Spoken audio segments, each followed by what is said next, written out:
O diálogo entre Jesus e João na última ceia.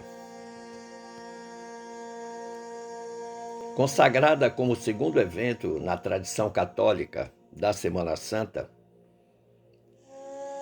a última ceia nos oferece lições espirituais a partir da fala de Jesus naquele momento de intimidade espiritual. É fato que alguns países não celebram a Semana Santa, como a China, Coreia do Sul, Japão, Vietnã, Cazaquistão, Mongólia, Uzbequistão e Catar. Mas a grande maioria dos países do mundo celebra a Semana Santa, especialmente a Páscoa. Essa conversa que vamos ter hoje, ela tem como base evangélica os evangelhos de Lucas, Mateus, Marcos e João, os 4 evangélicos canônicos, em diferentes capítulos que esses evangelistas escreveram. E a base doutrinária vem de uma obra muito conhecida na Lídia Espírita, que é Boa Nova, talvez a mais bonita e mais completa obra do espírito Humberto de Campos, através da mediunidade de Chico Xavier.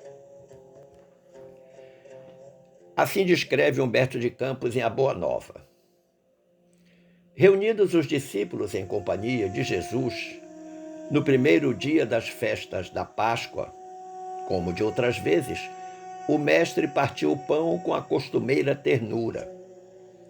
Seu olhar, contudo, embora sem trair a serenidade de todos os momentos, apresentava misterioso fulgor, como se sua alma, naquele instante, vibrasse ainda mais com os altos planos do invisível. Os companheiros comentavam com simplicidade e alegria os sentimentos do povo, enquanto o mestre meditava silencioso. Em dado instante, tendo-se feito longa pausa entre os amigos palradores, o Messias acentuou com firmeza impressionante: Amados, é chegada a hora em que se cumprirá a profecia da Escritura. Humilhado e ferido, terei de ensinar em Jerusalém a necessidade do sacrifício próprio, para que não triunfe apenas uma espécie de vitória, tão passageiro quanto as edificações do egoísmo ou do orgulho humanos. Os homens têm aplaudido em todos os tempos as tribunas douradas, as marchas retumbantes dos exércitos que se glorificaram com os despojos sangrentos. Os grandes ambiciosos que dominaram à força o espírito inquieto das multidões. Entretanto, eu vim de meu Pai para ensinar como triunfam os que tombam no mundo cumprido o sagrado dever de amor.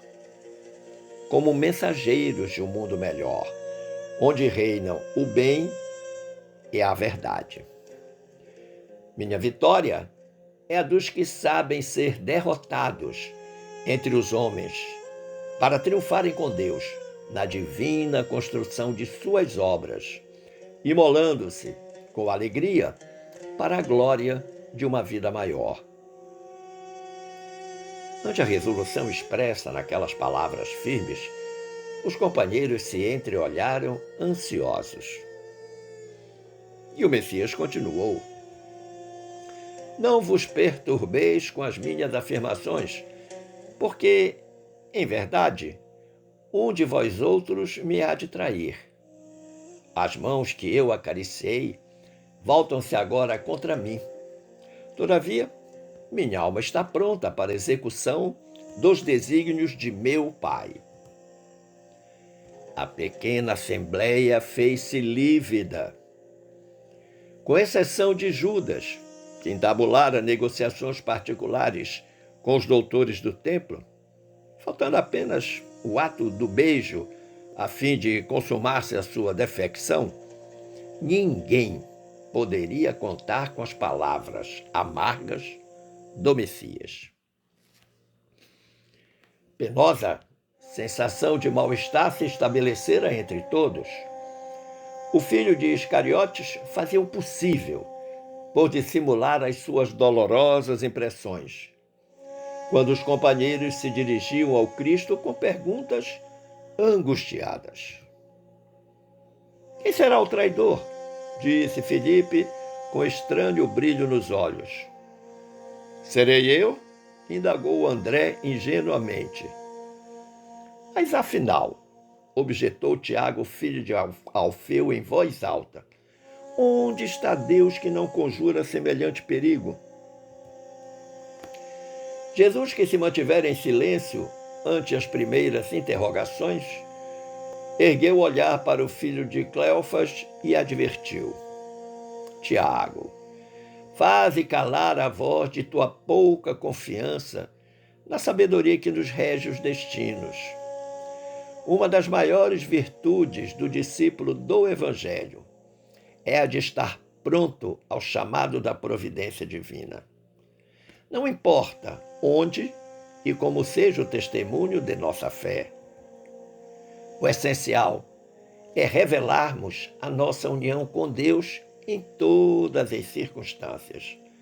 É indispensável não esquecer nossa condição de servos de Deus, para bem lhe atendermos ao chamado nas horas de tranquilidade ou de sofrimento.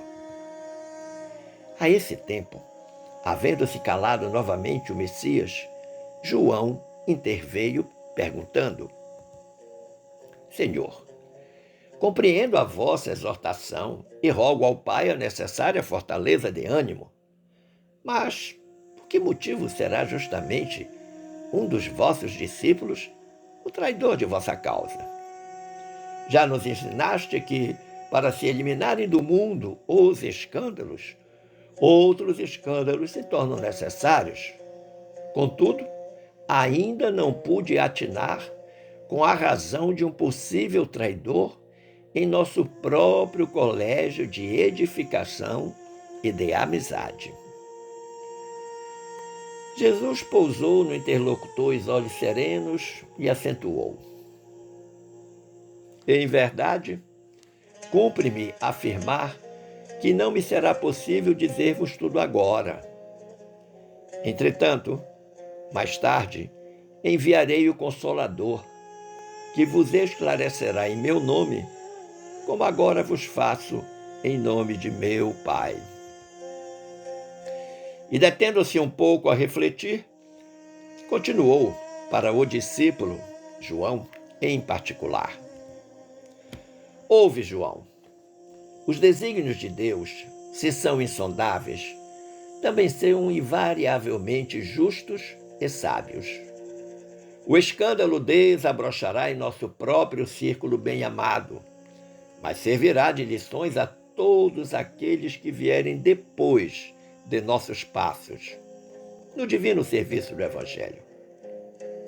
Eles compreenderão que para atingirem a porta estreita da renúncia redentora, hão de encontrar, muitas vezes, o abandono, a ingratidão e o desentendimento dos seres mais queridos. Isso revelará a necessidade de cada qual firmar-se no seu caminho para Deus, por mais espinhoso e sombrio que ele seja. O apóstolo impressionara-se vivamente com as derradeiras palavras do Mestre e passou a meditar sobre seus ensinos.